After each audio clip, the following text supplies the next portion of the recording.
What Fox Television told us was that we were just the people to be the investigators. Do any stories you want, ask tough questions, and get answers. So we thought, this is great. This is a dream job. Fantastic. The very first thing they had us do was not to research stories, but to shoot this promo, which was The Investigators. Uncovering the truth, getting results, protecting you. And they had a film crew and a smoke machine, and we were silhouetted. Investigative reporter Steve. One of the first stories that Jane came up with was the revelation that most of the milk in the state of Florida and throughout much of the country was adulterated with the effects of bovine growth hormone, the artificial hormone that farmers were injecting into their cows so that they would produce more milk. With Monsanto, I didn't realize how effectively a corporation could work to get something on the marketplace. The levels of coordination they had to have. They had to get university professors into the fold. They had to get experts into the fold. They had to get reporters into the fold. They had to get the public into the fold. And of course the FDA, let's not leave them out. They had to get the federal regulators convinced that this was a fine and safe product to get it onto the marketplace. And they did that. They did that very, very well. It's a great time to be a high-producing cow. Posilac One Step, bovine somatotropin by Monsanto. The federal government basically rubber-stamped it before they put it on the marketplace. The longest test they did for human toxicity was 90 days on 30 rats. Posilac is the single most tested new product in history and is now available to you specifically so you can increase your profit potential. And then either Monsanto misreported the results to the FDA, or the FDA didn't bother to look in depth at Monsanto's own studies. The scientists within Health Canada looked very carefully at bovine growth hormone and came to very different conclusions than the Food and Drug Administration in the U.S. did. Monsanto's engineered growth hormone did not comply with safety requirements. It could be absorbed by the body and therefore did have implications for human health. Mysteriously, that conclusion was deleted from the final published version of their report. They knew there were problems. They saw serious potential human health problems, and they stood up in Canada and said, we're not going to approve this because we don't believe it's safe. We have been pressured and coerced to pass drugs of questionable safety, including the RBST. I personally was very concerned that there's a very serious problem of secrecy, conspiracy, and things of that nature, and something needs to be done. The FDA was then on the hot seat. They had to come up with an answer. They didn't come up with a good one, and they never took the opportunity then. I mean, what would they do? Pull it off the market and say we need to now do the job that we didn't do the first time? They didn't do that. We wrote the story. We had it ready a week beforehand. They bought ads. Farmers in the milk industry say it's safe, but studies suggest a link to cancer. Don't miss this special report from the investigators. That Friday night before the Monday this series was to begin, the fax machine spit out a letter from this very high-priced lawyer in New York that Monsanto had hired. It contained a lot of things that were just off-the-wall false, just demonstrably false. But if you didn't know the story and you didn't know how he had gone about producing it, would have scared you as a broadcaster, as a manager. And they decided that they would pull the story and they would just check it one more time. But the bottom line was that there was no factual errors in that story. Both sides had been heard from. Both sides had had an opportunity to speak. 1 week later, Monsanto sent the second letter. And this was even more strongly worded.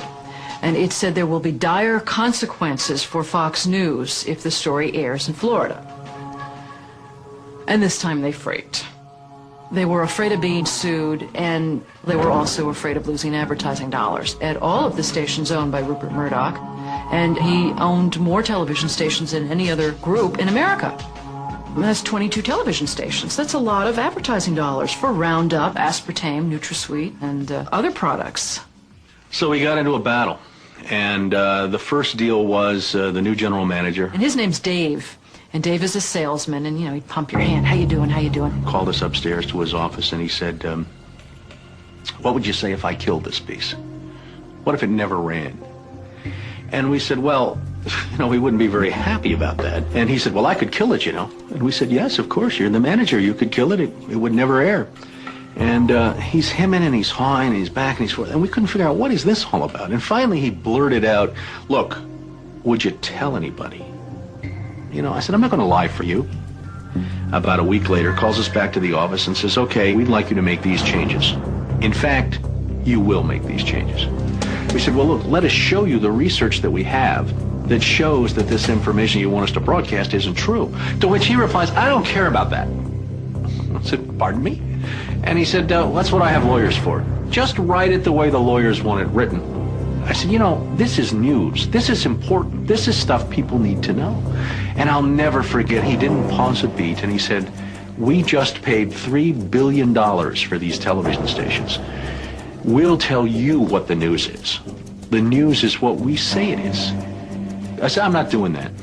And he said, well, he said, if you refuse to present the story the way we think it should be presented, you'll be fired for insubordination. I said, I will go to the Federal Communications Commission and I will report that I was fired from my job by you, the licensee of these public airwaves, because I refused to lie to people on the air. And it's thank you very much. You'll hear from us right away. Well, 24 hours came and went and we didn't hear a thing. And about a week later, he calls us back, and now we've changed strategies. How about if we pay you some money and you just go away? And I said, how much money? Because, you know, when somebody offers to bribe you like that, I always want to know if it might be worth it. He was going to offer us the rest of our year's salary if we agreed not to talk about what Monsanto had done, to not talk about the Fox corporate response in suppressing the story, and to not talk about the story. Not talk about BGH, again, anywhere. Not take the story to another news organization. Just zip up. I said, you mean if I want to go to my daughter's PTA meetings and explain what's in the school milk at the school lunch program? I can't. No. You can never speak about this anywhere. And Steve says, okay, write it up. And I'm like, what are you talking about? Write it up. And I didn't say anything. And Dave, he wrote it up. And he FedExed it to us a couple days later. And he said, are you going to sign? And we said, nah, Dave, we're not going to sign that. And he said, well, send it back, okay? I said, no, Dave, we're not going to send that back. It was, okay, we can't buy you out. We can't shut you up. Let's get the story on the air in a way that we can all agree it will go on the air. And we started rewriting and editing with their lawyers. Well, during this 8-month re-review process, I say jokingly, they did things like, for example, they wanted to take out the word cancer. You don't have to identify what the potential problem is, but just say human health implications. Any criticism of Monsanto or its product, they either removed it or minimized it. And it was very, very clear, I would say, almost every edit they made to the piece, that was the aim. And we changed this and this and this, and then that wasn't good enough. Okay, now change this and this and this. Now change this and this. Version after version after version, 83 times. 83 times is unheard of. It doesn't happen. You shouldn't have to rewrite something 83 times. Obviously, they didn't want to put the thing on the air, and they were trying to drive us crazy and get us to quit or wait until the first window in our contract so that they could fire us. They, in effect, announced that they were going to fire us for no cause. Well, this was a little much. And Steve wrote a letter to the lawyer in Atlanta, whose name is Carolyn Forrest, the Fox corporate lawyer. And I said, you know, this isn't about being fired for no cause. You're firing us because we refused to put on the air something that we knew and demonstrated to be false and misleading. That's what this is about. And because we put up a fight, because we stood up to this big corporation, and we stood up to your editors, and we stood up to your lawyers, and we said to you, look, there ought to be a principle higher than just making money.